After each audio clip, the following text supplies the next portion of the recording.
What's up, crypto junkies? Jay coming at you with another news segment. Now I want to talk crypto news, but this is going to be an evolving segment. I feel that when we get this dialed down, honestly, it's going to be one of the most valuable videos, one of the most valuable parts and segments of this channel, because what it's going to be and what it's going to include and involve is international markets, international e-commerce. Is going to involve looking at commodities markets, precious metals, the futures markets in and out of crypto, and just overall psychology. And I think together, unlock things that you're maybe missing. And we're going to explore this together. And so these first couple episodes, they might be a little rough.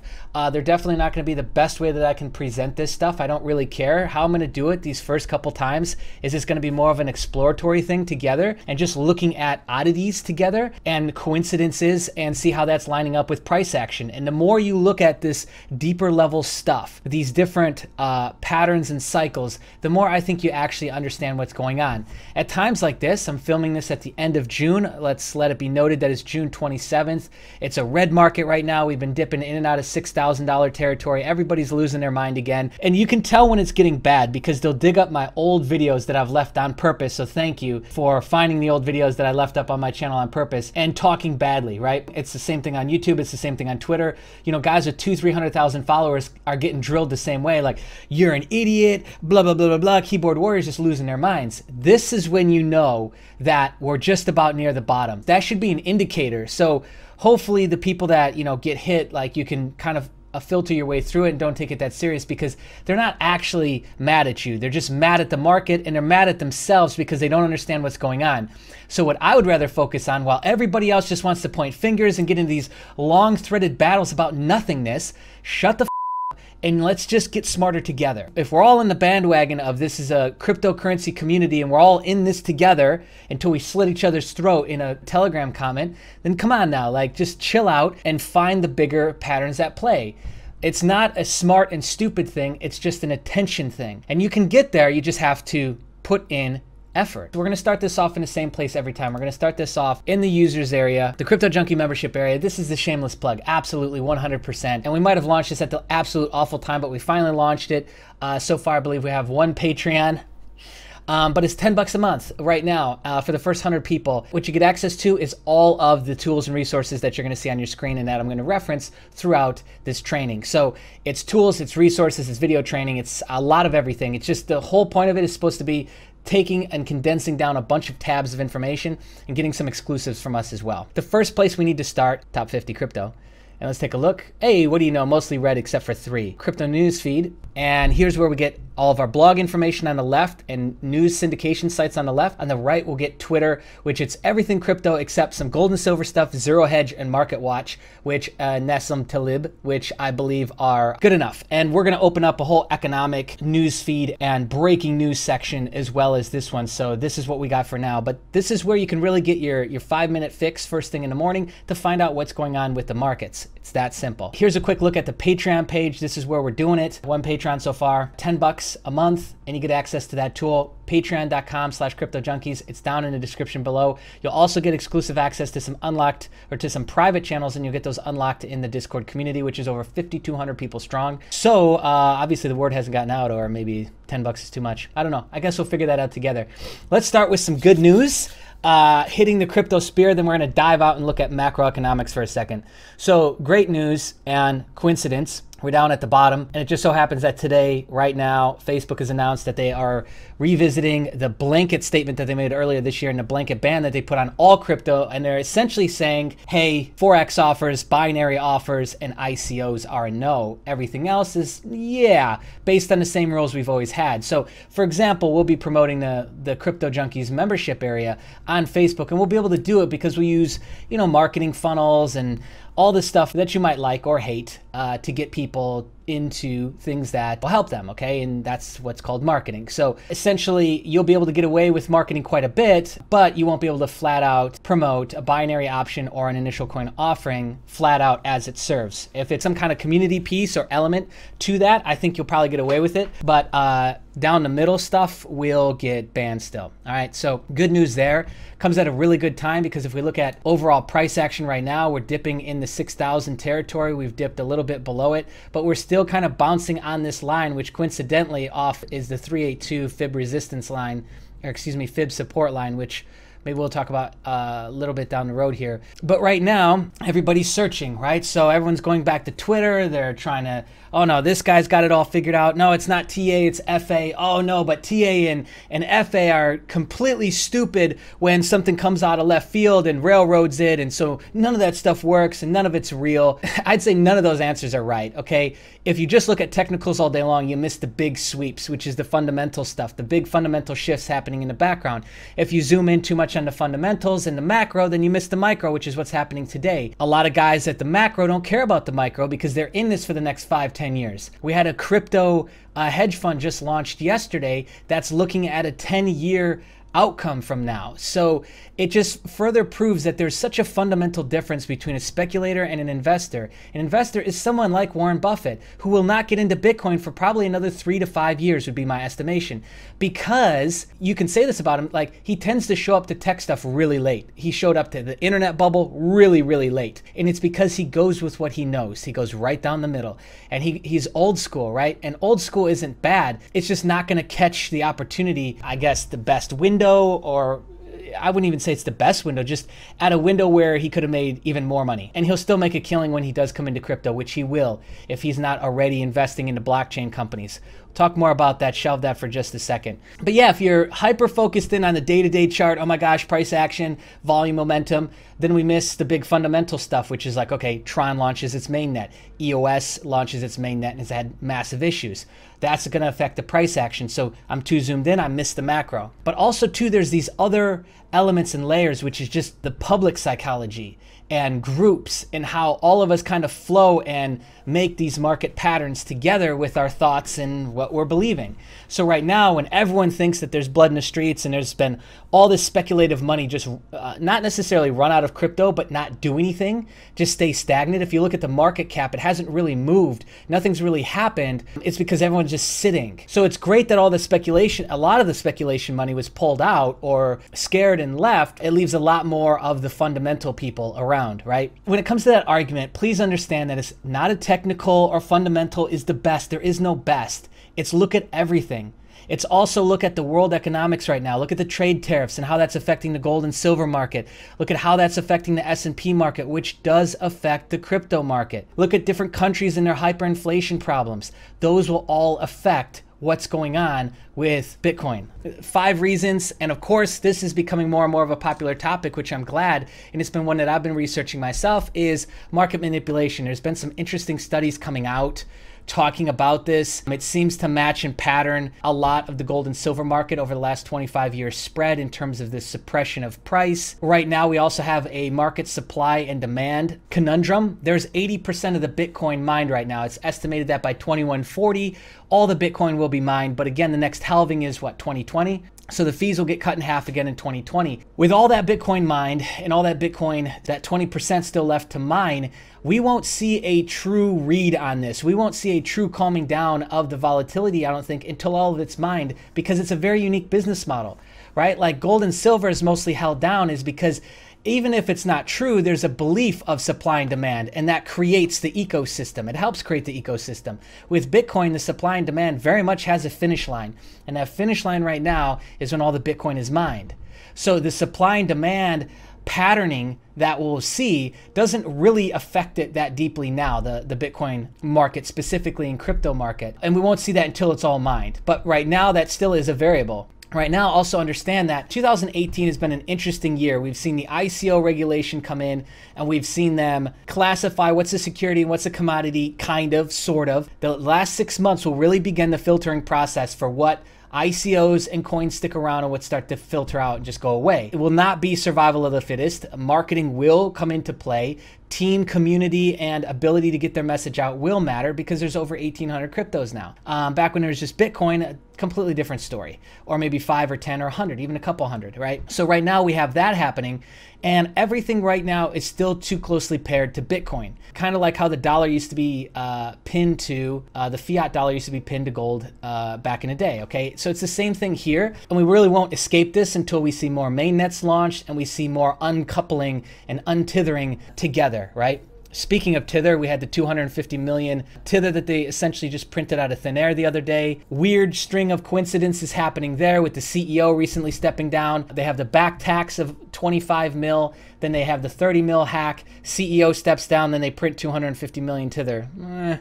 Sketchy, right? Market maturity. This is another thing I wanted to touch on, is a lot of what mainstream media says is crap. But some of it is correct. And a lot of these smart economists and heads of bank, heads of state, what they're essentially saying, even though some of them say it really badly, is that Bitcoin itself is not mature enough. Let's be honest, just took off in 2014 and 2015 from things like ETH and Dash coming onto the scene. We can't expect something to just take over the global economy in 3 years, even though it kind of has, right? You can't pass a single day without hearing about cryptocurrency. Now, here's the kicker, and let this sink in. The adoption rate, the coverage of Bitcoin globally is only estimated at like 3% of the global market, the global economy. So at 3%, we already see this sort of domination. It makes you think and go back to, once again, the bell curve graphs that we were taught in school, that we're just getting started. We're at the very beginning of this. But now let's take market sophistication levels, which if you don't know market sophistication levels, you should Google this and research this. I talk about this all the time. It has to do with market sophistication, AKA education in a market and what works. I'll give you a quick example. Education level in crypto versus education level in shaving and razors. What does it take to sell a razor now? A Gillette razor. It's got batteries, it shaves you, it scratches your back, it itches your balls at the same time, right? It's got 18 blades, it sends 31 refills. That's what it takes because the market sophistication level is so high. And that's why Dollar Shave Club came in and completely dominated from a marketing standpoint. This is the economic piece. This is, well, it's more the marketing piece that you need to understand. That psychology does exist and it affects our crypto. So market sophistication, going back to it, we're at basics, because what are we talking about all the time? We're talking about education. I'm educating myself. I'm educating you. We're all in the very beginning phases of this still. There's a ton of people who still don't understand the Wall Street cheat sheet and how that affects markets, the different patterning and fractal pieces that are influencing the crypto space right now. There's still a lot of panic, there's a lot of fear, and there's a lot of uncertainty, and it's only because the education level is so low. So we need to get smarter together, my friends. That's my whole goal here. Mainstream FUD, I would say that it absolutely does play a role, and especially, I've talked about this quite a few times, but when the market cap is down, 300 billion really seems to be a fluctuation point, what I've noticed. When we're below 300 billion in market cap and they hit us with some bad news, really hits the fan. It really affects price action, okay? But in a strong market cap, let's put us back over 500 billion, right? Let's put us over $1 trillion. JP Morgan's CEO doesn't like Bitcoin. Who cares? Go back in time and look. You can measure the fluctuation points, and what the big variables are is that we have a strong market cap, strong sentiment, strong volume, or not. That's a now basic variable that's in your algorithmic brain with me, okay? Please. The regulatory stuff, I already talked about that, but that's been an ongoing influence. Okay, so that is a lot of where we're at today. Now let's add in some more pieces. Let's keep digging here. I got some images I want to pull up too. I'm going to start to really organize myself better in this too as we talk. But okay, the next thing we're going to go into is gold and silver. Big topic, big topic, big topic. And I am missing one thing, which I'm going to pull up right now, which is based off of 2017, what is the current holdings of major countries? And here it is. Okay, top gold producing nations in 2017, China, 429 tons. Australia, 289 tons. US is 244 tons at number 4. Number 3 is Russia. So top 4, China, Australia, Russia, USA. Keep that in mind. What do we see here? We see in the last 30, 60, 90 days, countries pulling out a lot of gold out of the US Federal Reserve System. So I'm just going to lay out the breadcrumbs, and then obviously you can piece together your own opinion, and hopefully this helps you build a stronger case for what you're trying to figure out in the market, okay? So Turkey's the latest one. They pulled out 25.3 billion. Germany, Netherlands, Austria, Belgium, Russia, China, I'm not even going to try this one, has also pulled out money. Tons of gold out of the US Reserve. Russia and China, that's interesting because they're number 1 and number 3 on our top producing nations for 2017. But the Russia-China thing continues, because what we've got next is that Russia buys 600,000 ounces of gold in May after dumping half of its treasuries in April. Interesting breadcrumbs. But what else do we have simultaneously happening right now? This whole Russia, China, US thing is, let me pull up another little image for you. We have the China trade tariffs, say that 5 times fast, happening right now, which is affecting the market. Whoa, wait a second. So gold should be up, right? No. Interesting enough, gold and silver are down right now, and the yuan is losing value as well. We have the FUD hitting, the trade tariffs and what that possibly might mean, and with international trade happening right now, which is not new. This has been going on for the last 30, 60 days. But even before that, we start to see people start to pull out their gold out of the Federal Reserve. As soon as the trade tariff stuff started happening, it really started to escalate. We have Russia buying large amounts of gold. They're not the only ones. JP Morgan bought over 630,000 ounces of silver recently. Why are they buying so much silver if price of silver's down, right? So again, that should tell you already the age-old Warren Buffett saying, which is when everyone's selling, you might want to be buying, and when everyone's buying, you might want to be selling. Something like that, but essentially says when there's blood in the streets, that's when you want to be buying. Okay, so right now everyone's like, oh yeah, silver's it's in the garbage. Yeah, it's not a store of value. I mean, there's people completely just abolishing gold and silver right now. But yet we have countries, we have huge banks, central banks that run big chunks of this world, scooping up. So interesting breadcrumbs, right? Simultaneously, what do we have? We have Venezuela. Unfortunately, hyperinflation has gotten worse. At June 7th, it was measured at 31,000% hyperinflation, and they can't seem to get a solution. They can't seem to get a fix on what's going on. And so this is what happens when the scale tips. This is what happens when the fiat, which is backed by is finally done and tips. This is what we get. We get hyperinflation, not inflation. Hyperinflation. Violence ensues, and quite a bit of other bad things come along with it. But the interesting things to note here is that why is gold and silver both going down? The S&P is going up, but everyone, hedge fund guys and Bloomberg, I can't go through a single day without finding them talking about how they think the S&P is going to be the lowest year of returns. So everyone's buying up S&P. It's outperforming gold, highest since 2005.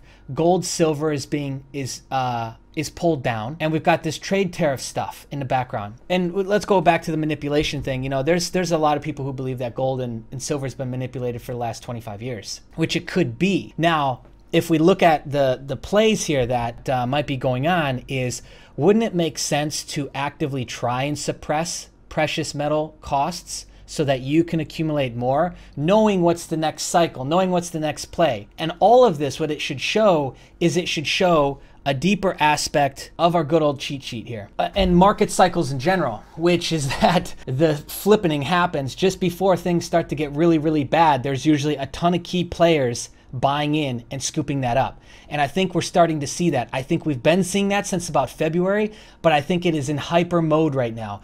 And what I mean by that is I think they already know crypto is going to go nuts. And I think we are going to see what some people call for, which is a 4-year bull run. Okay, and if it matches its trajectory of growth over from 2009 till now, that's like 20,000% growth, which puts us over $1 million per Bitcoin, which might be unbelievable to understand right now because of the pain that you're feeling right now in the streets. Back to my topic. Right now, we coincidentally see countries grabbing up cheap gold and silver. Gold and silver price seems to still be down. S&P is pegged to come down, right? It's going to be the worst year for S&P. We have trade tariff wars at the forefront here. What we're seeing is that the smart money's already been accumulating. And the only thing that hasn't shifted yet is the part of the cycle where the public catches on to it. And the public now believes that to be true. This is a part of the psychological cycle itself, is that look at Bitcoin. Bitcoin was amazing in 2009, but nobody was buying. Why? Bitcoin was amazing in 2010, 11, 12, 13, 14, 15. Here we are, 2017, end of the year, insane bull run that everyone knew wasn't going to last. What did it take? It was finally that enough people in the public, enough psychology said, value. If you want to make the big money, if you want to make the crazy, stupid money, one of the things that I'm noticing, a pattern that I'm noticing in these markets, because I've never played these markets before. I'm completely okay with admitting that I knew nothing coming into this. The deeper psychological things that I'm noticing is that you got to be paying attention when they're buying. because they've already gone through how many bear and bull cycles? How many? Way more than me. So they might know something more than I know. And I'm willing to not have all the answers, 100%. I guess the bullish case for we're about to see gold and silver have all-time highs, crypto have all-time highs, is that it would appear that right now, coincidentally, gold and silver are being held down as they should be going up. And cryptos are being held down when they should be going up. EOS mainnet launches, Tron mainnet launches. Well, it was ready last month, but finally launches with their Independence Day on the 25th. Nothing, just speckles. So you start to look at those and it's like, okay, we have more futures contracts expiring in a couple days. So we might have had active suppression happening there, which how easy would that be in a weak market cap market? It would be fairly easy to do. We have the S&P who all the smart people are saying this is going to be our worst year, but yet the S&P is outperforming gold. Everybody seems to be buying gold. You're starting to see the pieces. That's the macro stuff that I think needs to be paid attention to. And that is really the difference, I think, between somebody who's running a fund and hedging on bigger plays versus somebody who's down in the street speculating on XYZ trading pair, right, today in the streets. Now, I was just excited. I was excited to share it. How long we've been going for? I hope that makes sense. 24 minutes. Federal Reserve adds cryptocurrency prices to the index based off of Coinbase's prices going back to 2014. Cool. That's good. Start to get some data points compiled in for the San Francisco branch of the Federal Reserve. Yeah, great. That's kind of news. But yeah, those are the macro pieces that are going on. So the things to really be keeping an eye on is what's going to happen with the trade tariffs. Keep an eye on gold and silver prices and on like the yuan price and the US dollar price. Okay, those would be things that I'm keeping an eye on, and I would suggest you to as well. Now, in terms of Bitcoin, one of the things that I'm going to be doing too is like, I'm not going to be down in the streets talking about technicals, mostly because I don't really like them. And I think my sweet spot, like I've been exploring this whole thing since the beginning, and I think my sweet spot and the thing I really enjoy is doing what I just did with you guys and looking at these bigger plays that take longer amounts of time to unravel and being okay with like, okay, the price is down today. I don't want to have to shoot videos every day like, oh my God, live stream guys, we got to talk about this. Bitcoin's on fire today. Like, I'm not that guy. There's other channels for that, and they do great at that. I think I'm not your guy for that. I'm fascinated with patterns, and I'm fascinated with psychology and how people think. And all of that puts me at a macro level look for what's going on in market. Fascinating enough, on the 4 hour, on a couple other time frames, we're bouncing off of this drawn in line that I've got on this continual bounce that we've got here at the bottom. We've got some descending triangle action that we've seen playing out on some of the smaller time frames as well, which descending triangles, descending wedges usually mean a breakup above. Oh, so we've got futures coming up. And if you're not keeping an eye on this, you can keep an eye on this through your trading view directly. It's just going to be the CM. I think they only have the CME futures, but you can get quite a bit of data on future market through TradingView and other trading tools. You can keep an eye on when those expiration dates are, but it's in their best interest to keep the price suppressed down until those expire so that they obviously make more money. There you have it, folks. That's a look. That's some of the breadcrumbs at some of the things that I'm seeing. And I'm sure if you've been following along on the channel long enough, you'll see like my perspective and my focus has completely changed with what I used to pay attention to and what I used to look at versus now what I'm looking at. I'm looking at way more outside factors that are cross-influencing each other. And most importantly, I'm remembering my psychology training from school, and I'm remembering all the study that I did into psychology, which is that you might have the greatest thing in the world, but until everyone else believes it, it really doesn't mean those delays that we see in market and price action based on things that they should have been seeing back here only proves the point that it makes the most sense to try and keep an eye on things back here. And understanding basics of economy, right? And how, like, if this thing goes down, well, then technically this thing should be going up, right? So how can we have fiat currencies and precious metals down at the same time, commodities down at the same time? How is that possible? Why is that happening? And we start to look and piece together and create what? And create theories. And once we create these theories, we just then go and test them. And we can test them in many different ways. We can just go and talk about it like what I am. You can create algorithmic tests to test these things out and see. You can just simply track it, and through enough tracking, you'll also be able to see the goods and the faults in what you're thinking and what you're kind of coming up with, right? So anyways, that's all I've got for you in this video. That is my update. I am more bullish now than ever with crypto, more specifically with Bitcoin. I think as the next 12 months roll on, we'll really see a shrinking of the overall amount of coins, and we'll see more coins really breaking free and creating a use case that does work and that people are willing to really put time, energy, and build huge communities around. And that's when things will really take off. Will we see this 4-year bull run that everyone's kind of claiming? Will this be the end of the bleeding right here over this next 48 hours? Who knows? But I'll tell you what, if it goes lower, if you're playing Bitcoin long term, that's when you would be accumulating and adding to your positions. If you're just day trading, then you'd be looking at that with a completely different set of variables. And then if you're running a hedge fund, you'd be looking at that, I assume, with a completely different set of variables as well. But anyways, that's my take on it, my friends. Thank you so much. If you like what we're doing here, you enjoyed my rambles, then just take a second, smash the like button, place a comment, let me know what you think. And then go ahead and subscribe and hit the bell notifications so that you don't miss out on these segments, which I will be dropping to you on a more regular basis here coming out, I promise. Okay, my friends, see ya.